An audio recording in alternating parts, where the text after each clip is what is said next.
Hello everyone, welcome back again to my YouTube channel pharma solutions.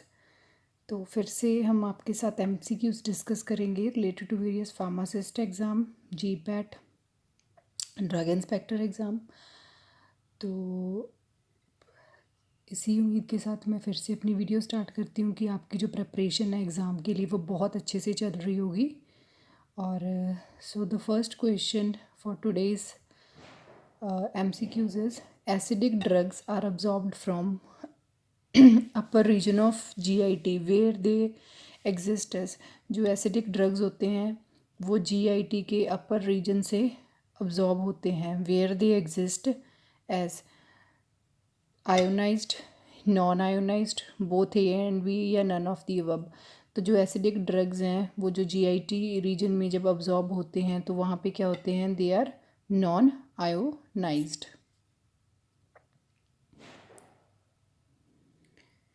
Next is when pseudoephedrine is given with anti acid. जब हम pseudoephedrine देते हैं anti acid के साथ, its absorption is increased या absorption decrease होती है या अब्जॉर्प्शन पे कोई इफ़ेक्ट नहीं होता या कुछ भी इसका आंसर नहीं है, नन ऑफ दी अबव है।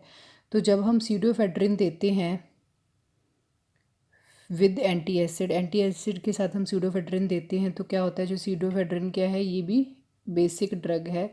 एंटी एसिड भी अल्कलाइन मीडियम में करते हैं, तो क्या होगी, एंटी एसिड के साथ जब स्यूडोफेड्रिन देंगे तो जो इसकी अब्जॉर्प्शन है वो इंक्रीज़ हो जाएगी। Next is diastase in urine increases in. Urine में डायस्टेज जब इंक्रीज़ होता है तो कौन सी कंडीशन होती है, myocardial infarction, pancreatitis, kidney disease या कैंसर। तो अगर यूरिन में डायस्टेज इंक्रीज़ होता है तो जो डिज़ीज़ होती है that is pancreatitis. Next is ethanol and paracetamol interaction causes blocks drug action of paracetamol, enhanced hepatotoxicity of paracetamol, increases anti-inflammatory action या all of the above। तो जो इथेनॉल और पैरासीटामोल का कॉम्बिनेशन है अगर हम देंगे तो क्या होगा, इथेनॉल क्या करेगा, पैरासीटामोल की जो हेपेटोटॉक्सिसिटी है उसे बढ़ा देगा, उसकी इंक्रीज आउट कर देगा उसकी टॉक्सिसिटी को। तो ये कॉम्बिनेशन हमें नहीं देना। Next is number of isoprene unit in sesquiterpene is.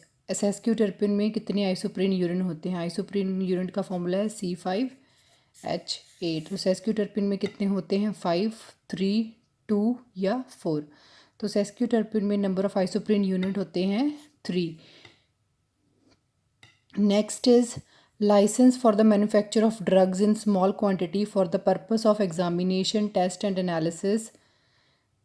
मतलब थोड़े से ड्रग की हमें फॉर्मुलेशन करनी है in the manufacture of small quantity for purpose of examination, test and analysis. किस फॉर्म में हम देते हैं, 29, 27B, 27, 24।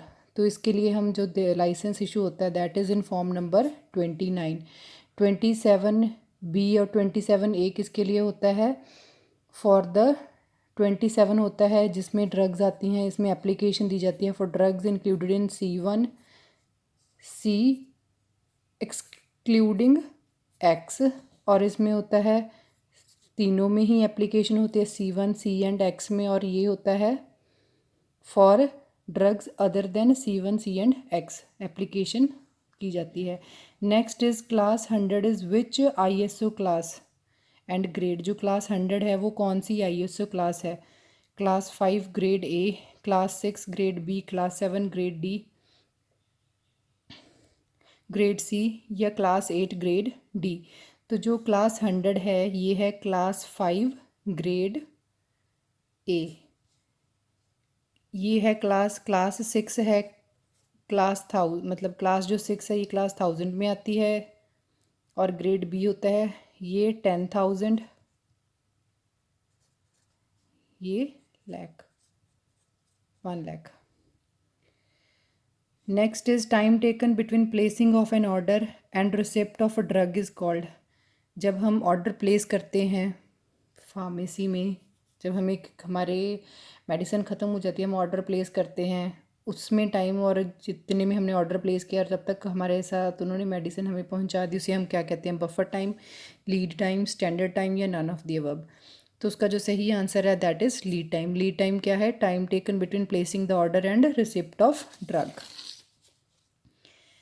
Next question is in acetaminophen poisoning antidote given is. Acetaminophen में हम कौन सा एंटीडोट देते हैं? BAL, वीक एसिड, एसिटाइलसिस्टिन या potassium permanganate.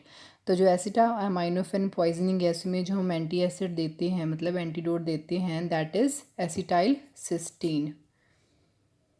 Next is in alkaloid poisoning antidote given is. Alkaloid poisoning में हम कौन सा एंटीडोट देते हैं? Potassium permanganate, naloxone, calcium EDTA या सोडियम बाइकार्बोनेट। तो पोटाशियम अल्केलॉइड पॉइजनिंग में हम जो एंटीडोट देते हैं that is potassium permanganate. Next is AUC, area under curve is determined by कौन से पैरामीटर से हम डिटरमाइन करते हैं? Planimeter, trapezoidal method, both A and B या फ्रांस डिफ्यूज़न सेल। तो जो AUC है ये मेजर किया जाता है प्लानीमीटर से भी और ट्रेपीजॉइडल मेथड से भी, तो इसका आंसर है बोथ A एंड B। और जो फ्रांस डिफ्यूज़न सेल है ये बेसिकली हम करते हैं डिफ्यूज़न चेक, मतलब ऑइंटमेंट, सेमी सॉलिड्स और क्रीम की चेक करने के लिए हम ये बेसिकली जो यूज़ करते हैं Franz diffusion cell. NPD minus MEE upon NPD into 100 is method for NPD minus NEME or ND is method for percentage of non-compliance, percentage compliance, error in dose या omission in dose। तो ये किसके लिए method है? जो NPD है minus NPD is number of prescribed doses, NPD is number of prescribed doses, NME is number of medication errors upon NPD। ये जो होता है ये होता है परसेंटेज कंप्लाइंस मेथड होता है। जो नॉन कंप्लाइंस मेथड होता है वो होता है कि अगर पेशेंट मेडिसिन लेना भूल गया है या मेडिसिन ले उसकी डोज मिट हो गई है या डोज लेना भूल गया या ज़्यादा मेडिसिन ले रहा है तो वो परसेंटेज नॉन कंप्लाइंस है। और percentage compliance is measured by number of prescribed dose in number of medication error upon number of prescribed dose in 100 is patient compliance is percentage patient compliance है ये। Next is Rothera test is use to detect dash in urine. जो Rothera test होता है वो हम किसके लिए use करते हैं डिटेक्ट करने के लिए यूरिन में? तो जो रोथरा टेस्ट है is use to detect albumin, ketone bodies, lipids या फैट्स। तो जो रोथरा टेस्ट है ये it is use to detect ketone bodies in the urine. Next is the process of bone formation is called. Bone formation का जो process है उसे हम क्या कहते हैं? ओस्टियोमाइलिटिस, ऑसिफिकेशन, कैल्सिनेशन या mineralisation.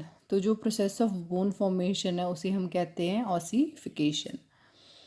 Next is which class of diuretic causes hyper calcaemia. कौन सी क्लास है डायूरेटिक की? अगर हम वो ज़्यादा ले रहे हैं तो उसके कारण हाइपर कैल्सीमिया मीन्स किडनी में स्टोन होने के चांसेस होते हैं। लूप डायूरेटिक है, पोटाशियम स्पेयरिंग डायूरेटिक है, थायजाइड है या ऑस्मोटिक है। तो जो क्लास ऑफ डायूरेटिक है जिसके कारण हाइपर कैल्सीमिया होता है दैट इज़ थायाजाइड्स। और ये जो लूप डायूरेटिक्स हैं ये क्या करते हैं? ये करते हैं हाइपोकैल्सीमिया। तो next question is standard for medical devices is schedule F1। जो मेडिकल डिवाइसेस के लिए शेड्यूल है वो कौन सा स्टैंडर्ड मतलब उसमें आता है? स्टैंडर्ड फॉर मेडिकल डिवाइसेस कौन से शेड्यूल के अंदर? F1 के अंदर आता है, U के अंदर आता है, R के अंदर आता है या S के अंदर आता है या R1 के अंदर आता है? तो इसका जो सही आंसर है that is standard for medical devices is schedule R1। और ये जो F1 है ये होता है बैक्टीरियल एंड वायरल वैक्सीन्स के लिए। U आता है जिसमें हमें डॉक्यूमेंटेशन शो करने हैं फॉर द मतलब मैन्युफैक्चरिंग के लिए। और S is for standard of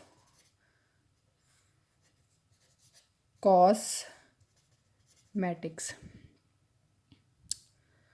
तो आई होप कि आपको ये जो मेरी प्रेपरेटिव सीरीज़ चल रही है एग्ज़ाम के लिए आपको अच्छी लग रही होगी। तो मैं आपके लिए काफ़ी मेहनत कर रही हूँ। तो अगर आपको ये मेरी छोटी सी कोशिश अच्छी लग रही है तो प्लीज़ मेरी इस वीडियो को लाइक ज़रूर कीजिए, इसे अपने फार्मेसी फ्रेंड्स के साथ शेयर कीजिए और प्लीज़ मेरे चैनल को सब्सक्राइब करें और साथ ही में बेल आइकन को भी प्रेस करें ताकि जो फ्यूचर में नोटिफिकेशंस हैं मेरी वीडियो के रिलेटेड वो आपके पास टाइम टू टाइम पहुंचती रहें। तो please like my video, share it with your friends, and do subscribe to my YouTube channel. In the last, thank you for watching my video.